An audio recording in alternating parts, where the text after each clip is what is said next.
창조절 둘째 주일이자 교회 연합 주일입니다. 창조절 첫째 주일인 지난주에는 생명의 하나님의 천지 창조를 살펴보았지만 오늘은 인간 창조에 관한 말씀이 이어집니다. 지난주 말씀에서 천지 창조의 핵심은 하나님께서 인간이 살기 좋은 환경으로 세상을 만드셨다, 그 말씀이 핵심이었죠.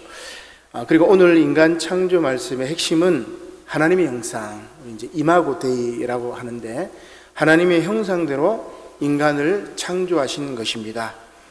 이것은 인간을 관계적인 존재로 만드셨다, 그 이야기인데 나중에 조금 더 부연 설명을 하도록 하겠습니다.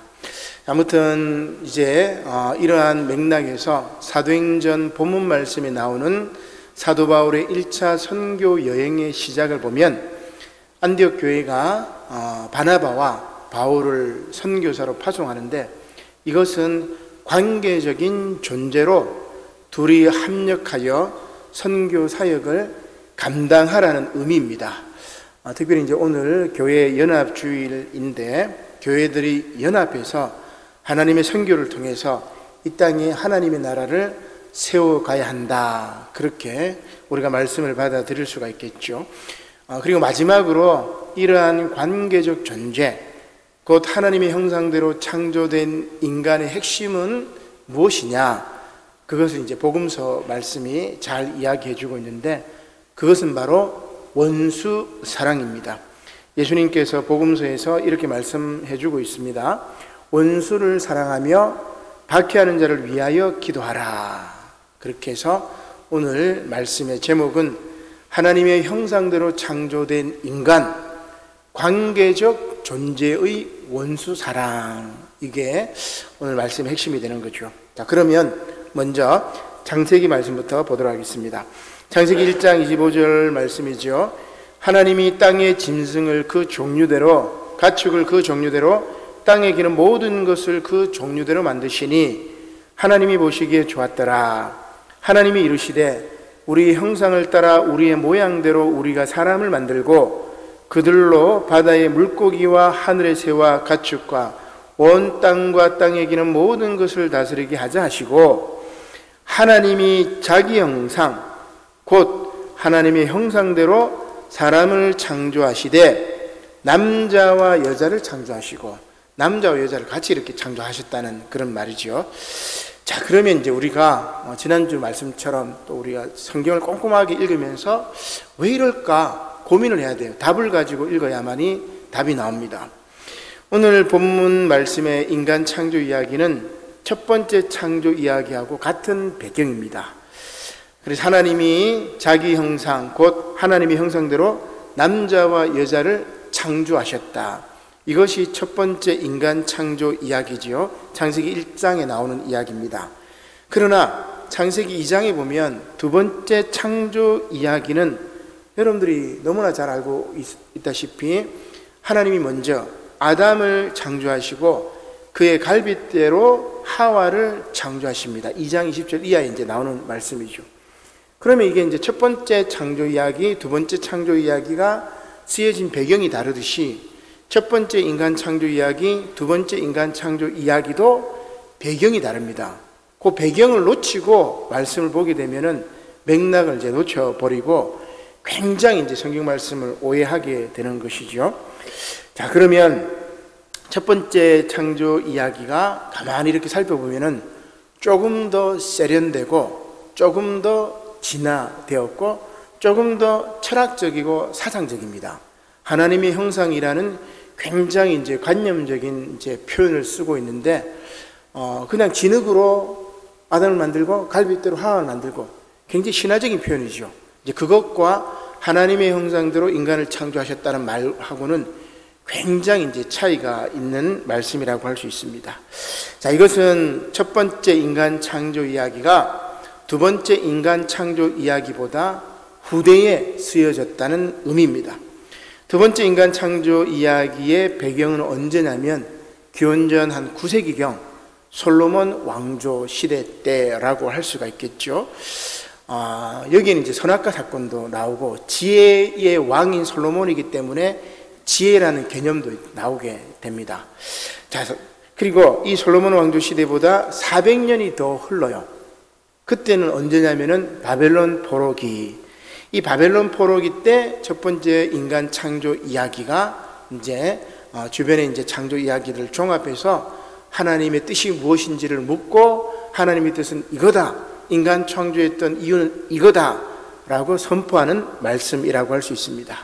자, 아무튼 첫 번째 인간 창조 이야기의 핵심은 인간은 하나님의 형상대로 창조되었다.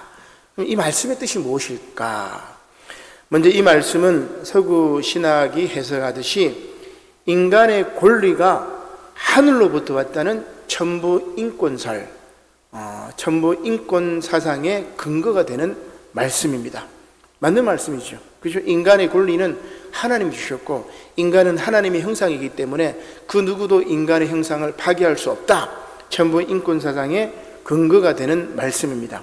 자, 그러나 하나님과 유사한 형태로 인간이 만들어졌고 인간만이 다른 동물과 구별되는 특징이 있어서 특별한 존재인 인간이 모든 피조물 위에 군림하는 특권적 존재로 인간을 파악하게 되면 문제가 생깁니다.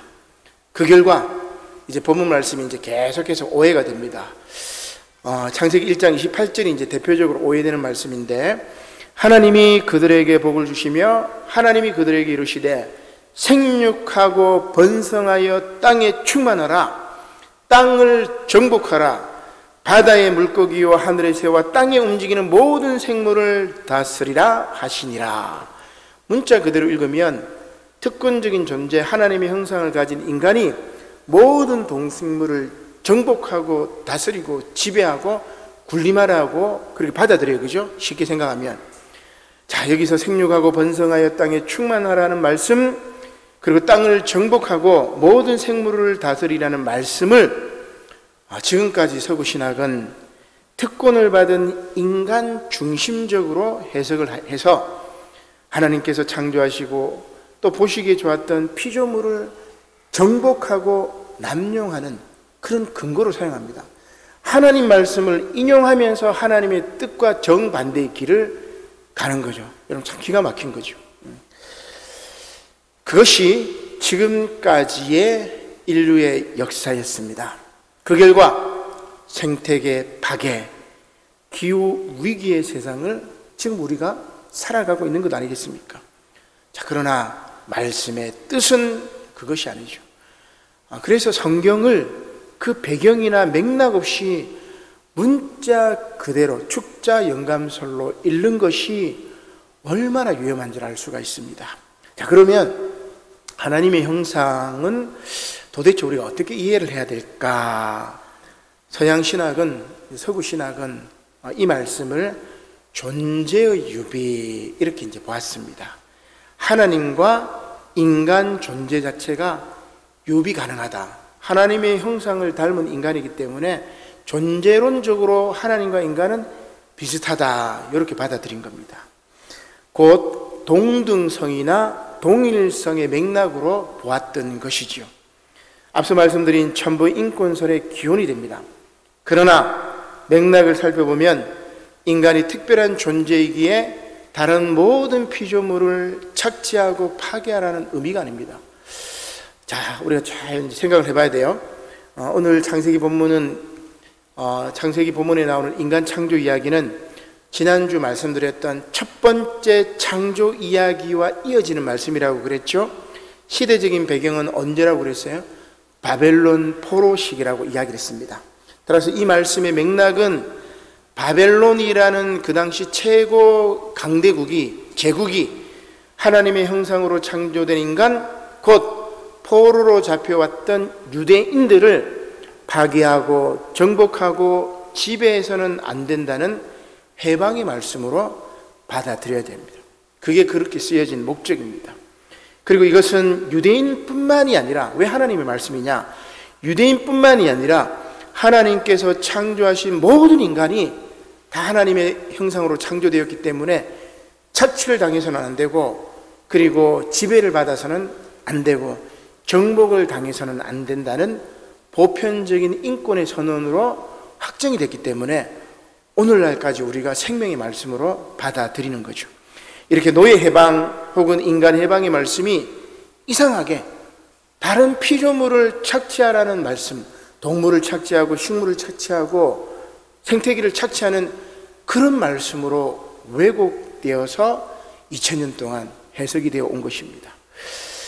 우리 한 장을 넘겨보시면은 미국의 이제 콜롬비아 신학교의 구약 성서학자였던 월트 브루그만이라는 학자가 이런 이야기를 합니다.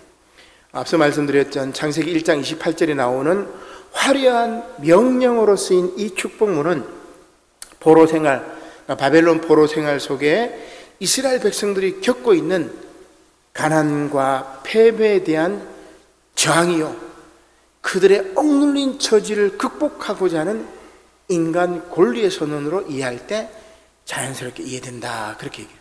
그러니까 성경이 그 말씀이 쓰여진 시대 배경을 이해를 하면 이 말씀이 왜 이렇구나 이해가 돼요. 그 시대적인 배경을 빼버리면 이 말씀이 180도로 360도로 완전히 다르게 이해돼요. 문자 그대로 이해하게 되면, 축자 연감소를 이해하게 되면, 그죠? 자, 그러면 생육하라는 말씀은 바벨론 포로기 시대의 유대인들에게는 어떻게 이해됐느냐? 더 이상 우리 자손이 죽음을 당하지 않는다. 번성하라는 말은 뭐예요? 더 이상 우리가 황폐해지지 않는다. 땅에 충만하라는 말은 뭐예요? 더 이상 우리가 포로 생활하고 노예 생활하고 땅에 나그네처럼 이리저리 떠돌아다니지 않는다. 유리되지 않는다. 정복하라는 말은 뭐예요? 더 이상 우리가 노예로 종속되지 않는다. 다스리라는 말은 뭐예요? 더 이상 우리가 바벨론 제국이나 힘의 논리에 의해서 노예로 살아서는 안 된다. 하나님이 그렇게 선언하셨다. 그 말씀입니다. 얼마나 혁명적인 말씀이에요. 그렇습니다. 창세기의 인간 창조 말씀은 바벨론 포로기를 상징하고 읽을 때 제대로 이해될 수 있는 겁니다. 그러나 이러한 맥락을 놓치고 서구 신학은 이것을 단지 자연을 정복하고 이용하라, 그런 의미로만 사용해가지고 오늘날 지구촌의 생태위기, 기후위기가 벌어진 것입니다. 성경 문자 하나 잘못 이해하고 해석하니 지구촌 전체가 위험한 겁니다. 여러분, 공자 말씀이나 맹자나 법구경이나 다른 말씀 하나 해석 잘못한다고 해가지고 생태계 전체, 지구 전체가 위험하진 않아요. 그죠? 그러나 하나님의 말씀이기 때문에 하나님 말씀 한 구절 잘못 해석해가지고 지구촌 전체가 위험해졌다, 그렇게 볼 수 있습니다. 자, 특별히 이제 서양은 여기서 문명, 자연이라는 틀을 어떻게 도입을 하냐면은 서양, 동양, 남성, 여성, 기독교, 다른 종교, 이렇게 이분법으로 딱 나누어 가지고 앞에 있는 이것, 문명과 서양과 남성과 기독교가 뒤에 있는 자연과 동양과 여성과 다른 종교를 처벌하고 차별하고 다스리는 것을 당연시 한 겁니다. 성경 말씀은 그 말씀이 아닌데, 그죠? 차별과 혐오에 앞장서는 말씀으로 해석해 왔던 거예요. 자, 가령 산림의 손과 생태계 파괴, 동물 사육과 육식을 넘어서 중세 십자군 전쟁, 신대륙 정복과 인디안 말살 전쟁, 서양의 식민지 정탈전, 우리도 경험했죠. 기독교 패권주의로 말미암아서 일본은 우리 땅을, 미국의 선교사들은 우리의 영혼을, 그렇게 기독교 패권주의로 지구를 정복했던 역사가 바로 이 창세기 말씀을 잘못 해석했던 결과입니다. 이러한 기독교 패권주의로 인한 기독교 문화를 앞세운 다른 타자를 억압했던 역사, 하나님의 이름으로 하나님의 뜻을 부정하는 일이 벌어진 것이 지금 2000년까지의 서양 기독교의 역사였습니다. 따라서 오늘 하나님의 형상이라는 말씀은 그 어떤 인간도 더 이상 다른 인간을 지배하거나 다스려서는 안 된다는 인권선언입니다. 2500년 전에 그 일이 있었던 거예요. 놀랍죠, 여러분? 우리가 지금 뭐 흑인들도 노예 해방된 지 뭐 한 200~300명 몇백 년 안 됐어요. 그죠? 우리도 지금 불과 100년 전에 노예가 있었단 말이에요. 그런데 2500년 전에 그 어떤 인간도 다른 인간을 차별해서는 안 된다. 그런 말씀이, 하나님의 말씀은 우리에게 주어진 거예요. 그러나 2500년 동안 우리는 이 말씀을 전혀 다르게 해석해 왔기 때문에 지금도 우리는 하나님 말씀이 가려져 있는 거죠. 안타까운 일입니다. 자, 그런데 하나님의 말씀은 여기서 더 나갑니다. 자, 아까 하나님의 형상을 서구신학은 존재의 유비라고 말씀드렸죠. 하나님과 인간의 존재성, 동일성의 맥락으로 취급한다고 했는데, 그러나 최근에 이제 현대신학은 이것을 뭐라고 이야기하냐면은 관계의 유비라고 이야기합니다. 자, 조금 어려운 이야기지만 존재가 아닌 관계가 비슷하다고 얘기해요. 그럼 관계라는 게 뭐예요? 지금 저와 여러분들의 관계처럼 삼위일체 하나님이 삼이지만 하나로서 서로 관계를 이렇게 유지해요. 그러한 관계 유비가 하나님의 형상대로 인간을 창조하셨다는 뜻이다. 요 얘기입니다. 그러니까 존재론적으로 하나님의 형상을 닮은 것이 아니고 삼위일체 하나님이 성부와 성자와 성령이 서로 관계를 맺고 다르지만 하나이듯이 인간도 피부색이 다르고 성별이 다르고 민족이 다르고 나라가 다르고 성격이 다르고 그러지만 서로 하나가 되어야 한다. 이게 하나님의 형상의 뜻, 그게 하나님의 형상의 원래 뜻, 관계의 유비의 본질이라고 이야기를 할 수가 있습니다. 그리고 이것이 바로 인간의 본질이 관계성이라는 거예요. 그죠? 그래서 예수님께서도 하나님의 나라는 너희 안에 있다. 그죠? 그러니까 내 마음속에 있다는 말이 아니고 하나님의 나라는 우리의 관계성 속에 있다고 이야기해요. 나와 여러분, 저와 여러분들 사이의 그 관계성이 뭐예요? 성삼위 하나님은 사랑이죠, 사랑. 그래서 그 사랑이 복음서에서는 온수까지, 나와 친한 사람만 사랑하고 관계를 맺으면 안 된다. 나를 혐오하고 미워하는 사람까지 사랑하는 그 관계성 안에서의 모습이 삼위일체 하나님의 원래의 모습이고, 그 삼위일체 하나님의 형상을 닮은 인간은 그렇게 살아야 돼. 그리고 그 관계성은 뭐예요? 피조물까지 이어집니다. 그죠? 이게 성경 말씀의 원래 뜻인데, 그 말씀만 제대로 해석했으면 2000년의 기독교 역사가 얼마나, 이 세계 역사가 달라지지 않았을까, 그런 생각을 해보게 됩니다.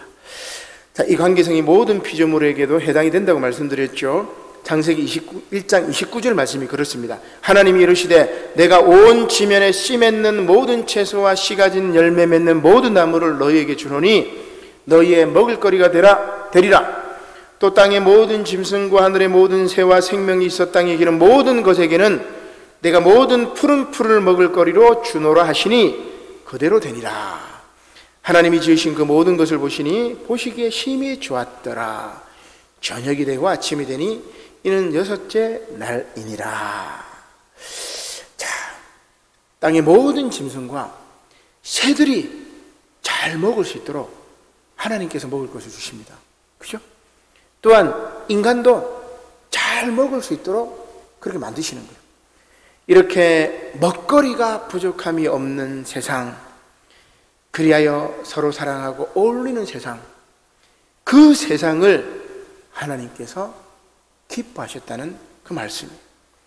인간과 모든 피조물이 잘 먹고 잘 사는 세상, 이것이 하나님이 창조하신 아름다운 세상입니다. 인간만 배불리 먹고 동물들은 굶어 죽어가고 있고 먹이가 되고 있는 그 세상이 아니에요. 또 어떤 인간만 배불리 먹고 어떤 인간은 굶어 죽고 그런 세상이 아닙니다. 모든 인간이 배불리 먹고 모든 동물들, 모든 식물들이 하나님이 주신 그 음식물로 말미암아 배불리 먹는 세상, 그것이 하나님이 창조하신 아름다운 세상이죠. 그리고 이러한 세상을 만들기 위해서 하나님은 일꾼을 세우시고 그리고 교회를 세우신 겁니다. 그리고 그 교회 일꾼을 세상에 파송하는 겁니다. 이게 오늘 사도행전 말씀이죠. 사도행전 13장 1절 말씀입니다. 안디옥 교회에 선지자들과 교사들이 있으니 곧 바나바와 니게르라는 시므온과 구레네 사람 루기오와 분봉왕 헤롯의 젖동생 마나엔과 및 사울이라. 이 사울은 바울로 바뀌죠. 우리 지난주에 세 사람 바울 이야기를 했는데 세 사람으로 바뀐 사울 바울입니다. 주를 섬겨 금식할 때에 성령이 이르시되 내가 불러 시키는 일을 위하여 바나바와 사울을 즉 바울을 따로 세우라 하시니 이에 금식하며 기도하며 두 사람에게 안수하여 뭐예요? 선교사로, 복음 전하는 선교사로, 하나님 나라를 전하는 선교사로 파송한 겁니다. 바울의 1차 선교 여행이죠. 안디옥 교회가 새 인간으로 변화된 바울과 바나바를 선교사로 파송합니다. 바울의 1차 선교 여행의 시작이죠. 금식 기도 후에 두 사람을 안수하여 하나님께서 시키신 일을 위해 이방 지역으로 보내는 것입니다. 여기서 하나님께서 시키신 일은 곧 하나님 나라 전파입니다. 이렇게 관계적 존재로 둘이 선교 여행을 떠나되 협력하여 선을 이루라는 것입니다. 근데 나중에 어때요?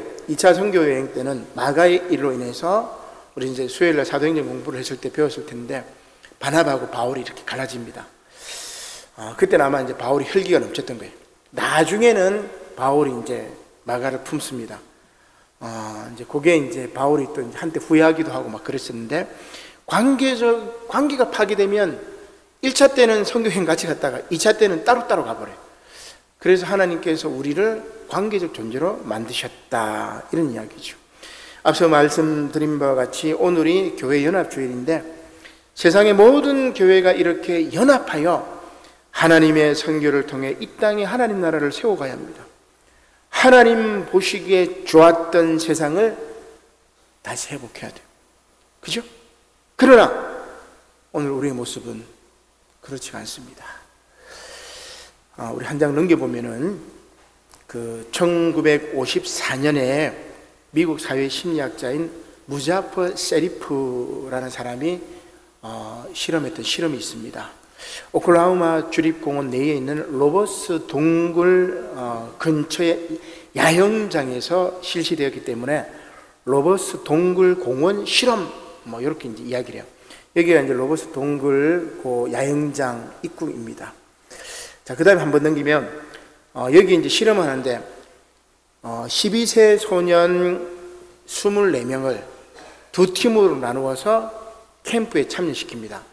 여기 이제 트럭에 12명을 태워가지고 하루 차이로 이제 하루는 이제 하루 차이가 아니고 요 12명은 요 지역에 또 다른 12명은 다른 지역에 서로 모르게 이렇게 그 야영장에 이렇게 내버려 둡니다. 그리고 이 두 팀을 치열한 경쟁으로 내몰게 돼요. 저쪽에 이제 12명의 소년들이 있다. 너희하고 달라. 근데 공동으로 이제 물을 쓰거나 뭐를 하면 얘네들이 그냥 자연스럽게 이제 경쟁이 생긴 거예요. 그리고 경쟁이 본격화되자 각 팀의 결속력은 놀랍게도 강화됩니다. 그러니까 얘들끼리 이제 그 자기 부족 이름도 지어요. 한번 넘겨보면은 한쪽은 방울뱀 부족, 한쪽은 독수리 부족. 여기 독수리 부족 깃발입니다. 그래서 12명의 아이들이 이 넓은 야영장에서 우리는 독수리 부족, 우리는 방울뱀 부족 하면서 얘네들이 야구 시합을 시켰는데 같은 옷을 입혔지만 처음에는 나중에는 한쪽 애들이 옷을 벗어요. 저 팀하고 우리하고 다르다는 것을 보여주기 위해서. 그러면서 경쟁이 심화됩니다. 상대팀에 대한 증오도 매우 높아졌죠. 우리도 휴전선 쫙 껴버리니까 남북이 완전 증오심이 장난이 아니었죠. 나중에 전쟁까지 벌였잖아요. 얘네들도 똑같아요. 두 팀은 그냥 캠프에서 경쟁했을 뿐인데 아주 빠른 속도로 결집을 해서 상대방을 막 미워합니다. 감정이 고조되면서 밤에 서로의 캠프를 급습하고 폭력을 막 행사해버립니다. 나중에 뭐예요? 죽여버리겠다는 위협도 등장해버립니다. 서로의 감정이 너무 고조되는 바람에 실험팀은 예정보다 빨리 이 실험을 종료할 수밖에 없었습니다. 내버려뒀다가는 어떤 애가 죽을 수도 있잖아요. 그죠? 실험 기간 일주일 만에 종료를 했습니다. 이제 이게 1단계 실험이에요. 자, 2단계는 이렇습니다. 이대로 내버려뒀다면 안 되겠다. 그래서 이 실험팀은 이 두 팀을 다시 한 팀으로 묶었습니다.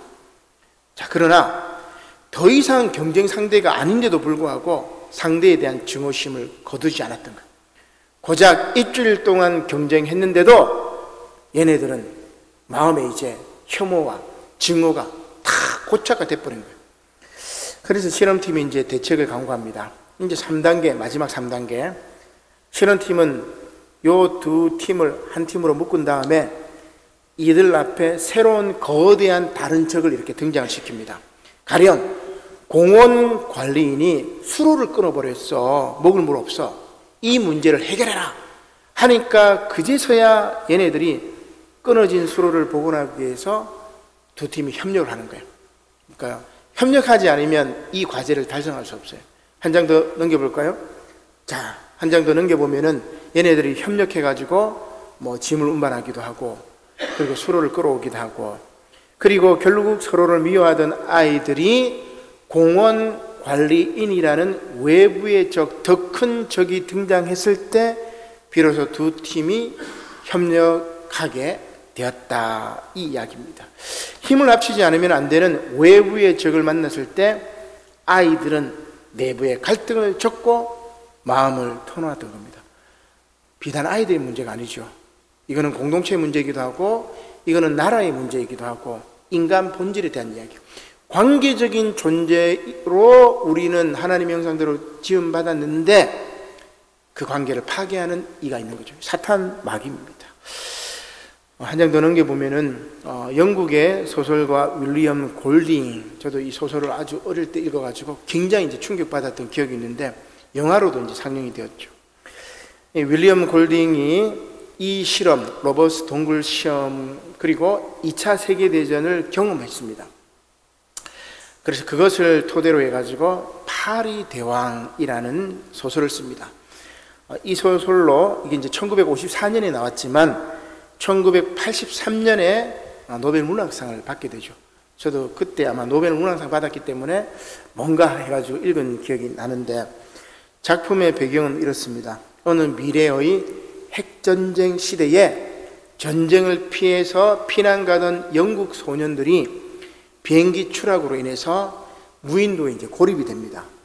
그리고 이 파리 대왕은 무인도에 고립된 소년들이 벌이는 모험담, 뭐 로빈슨 크루소 뭐 이런 비슷한 얘기인데, 로빈슨 크루소는 혼자지만 여기는 소년들이 좀 많아요. 한 20명 가량 됩니다. 소년들은 문명과는 동떨어진 곳에 고립되자 조금씩 야만인으로 변질해 갑니다. 거기 보면 그 무인도에 정체불명의 외부 존재가 있어요. 멧돼지죠. 여기 그림에 나와 있는 것처럼 외부 존재에 대한 두려움과 극한 생존 위기로 인해서 오로지 힘만이 유일한 가치가 되어버립니다. 따라서 소년들은 문명 세계에서 배웠던 이성, 그죠, 합리성, 공감, 그리고 배려심 다 잃어버려요. 나아가 신앙을 상실하고 마침내 양심까지 저버리게 됩니다. 인간성을 상실한 거죠. 막 서로 죽이려고 한 아이를 또 죽여버립니다.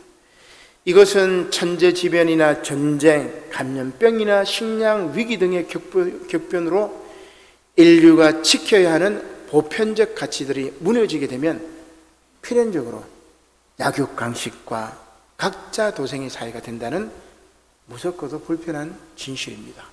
그죠? 우리가 이제 뭐 천재지변이 일어나면 막 사재기 하잖아요. 그죠? 그러면서 뭐 코로나 초기에 미국도 막 그랬습니다. 막 사재기하고. 우리는 이제 뭐 그때 그러진 않았지만, 뭐 태풍이 불어오니까 뭐 방송에서도 막 계속 문자 보내고 뭐 그런 천재지변이나 전쟁이나 감염병이나 식량 위기 등이 일어나게 되면 우리 인류가 지켜야 하는 보편적인 가치, 관계적 존재, 하나님의 형상을 잃어버리고 약육강식, 그죠? 각자 도생의 사회가 되는 거예요. 우리 사회를 지금 그렇게 만들어가고 있잖아요. 그죠? 기가 막힙니다. 지금 우리가 사는 세상이 이렇게 하나님의 형상대로 창조된 인간, 곧 관계적 존재로 창조된 인간의 관계성을 파괴하고 지금까지 지켜온 인류의 보편적 가치를 무너뜨리게 돼버리는 겁니다. 사탄 마귀가 하나님의 형상대로 창조된 인간의 관계성을 분열시키고 파괴하는 거예요. 나중에 여러분 선악과 사건을 봐도 아담과 하와의 관계성을 파괴시켜 뱀이. 그죠? 아담과 하나님과의 관계성을 파괴시킵니다. 사탄마귀인 뱀이. 그죠? 하나님의 형상대로 창조된 관계적인 존재가 그 관계성이 끊어지고 파괴가 되면 뭐예요? 낙원을 잃어버리는 겁니다. 이게 바로 이제 창세기에 나오는 그 본래적인 의미지요. 자, 이렇게 로버트 동굴 실험에서 보여주고 있듯이 인간은 외부에 적이 없으면 내적으로 하나가 될 수 없나? 우리 남부산영호교회가 하나가 되려면 외부에 어떤 적이 있어야 되나? 참 안타깝습니다. 그죠? 또한 파리대왕처럼 생존의 위기에서 우리는 야만으로 전락해야 되는가? 지금 정치도 그렇고 경제도 그렇고 각자 도생과 약육강식의 삶을 살아가고 있습니다. 여당과 야당이 협력해서 백성들의 살림살이를 좋게 해야 되는데 서로 막 고소하고 장난이 아니죠. 지금 세대와 세대가 이렇게 분열이 됩니다. 저도 이제 추석 연휴에 뭐 이렇게 친척들을 이렇게 만나니까 젊은 이 조카들, 뭐 손자들 이렇게 보면, 손녀들 이렇게 보면 가치관이 많이 다릅니다. 그리고 이제 위에 세대들, 어른 세대들 보면은 달라요. 다른 세상을 살고 있습니다. 그죠? 60, 70대, 80대 그 어른들하고 10대, 20대 요 아이들하고 전혀 다른 세상을 소통할 수 있는 공간이 거의 없어요. 대화 자체가 다른 말을 해요. 그런 것들을 쭉 봤을 때 지금 세대와 세대가 분열되어서 서로를 원수로 여겨 축이로 들고 있죠. 이것은 국가 간에도 마찬가지입니다. 강대국은 자국의 이익을 위해서 약속을 짓밟습니다. 러시아와 중국, 나아가 미국이 그렇죠. 지금 지구촌은 하나님이 보시기에 좋았던 세상이 더 이상 아니게 된 것입니다. 앞서 이제 이 세리프가 했던 실험의 핵심은 간단합니다. 우리는 서로 달라서 차별하는 것이 아닙니다. 저 사람이 흑인이고 저 사람이 여성이기 때문에 차별하고 이런 게 아니에요. 저 사람이 백인이고 저 사람이 남성이고 저 사람이 나이 많아서 저 사람이 나이 작아서 무시하고 혐오하고 차별하는 게 아닙니다. 차별하기 위해서 서로 달라지는 거예요. 여러분 이해가 되시죠? 저 사람을 차별하기 위해서 나는 방울뱅 부족, 저들을 차별하기 위해서 우리는 독수리 부족, 이렇게 하는 거예요. 차별하기 위해서 달라진다는 말이에요. 명품 가방을 들고 다니는 게 뭐예요, 여러분? 나는 너희들과 달라. 차별하기 위해서 달라진다는 그런 이야기 아니겠어요? 방울뱀 부족과 독수리 부족은 사실 누구보다도 비슷한 아이들이었어요. 같은 조건에 살고 있는 동네 아이들이 모아가지고 그렇게 그 실험에 참여했는데 완전히 이제 혐오하고 달라진 거죠.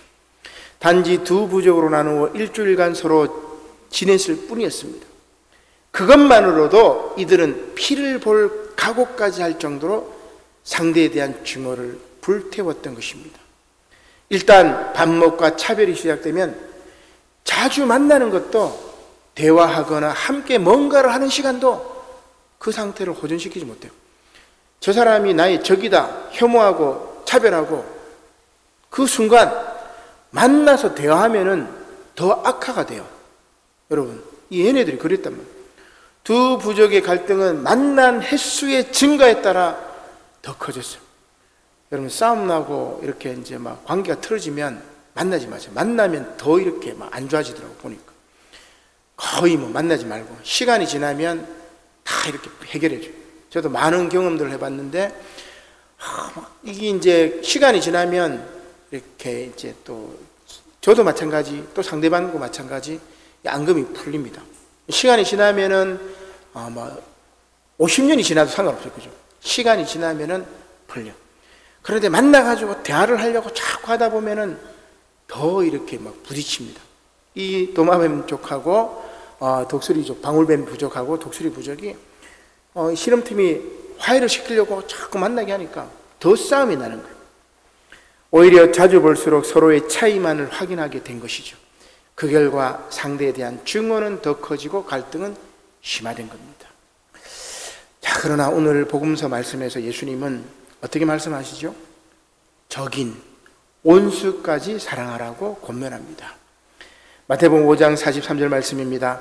또 내 이웃을 사랑하고 내 원수를 미워하라 하였다는 것을 너희가 들었으나 나는 너희에게 이르노니 너희 원수를 사랑하며 너희를 박해하는 자를 위하여 기도하라.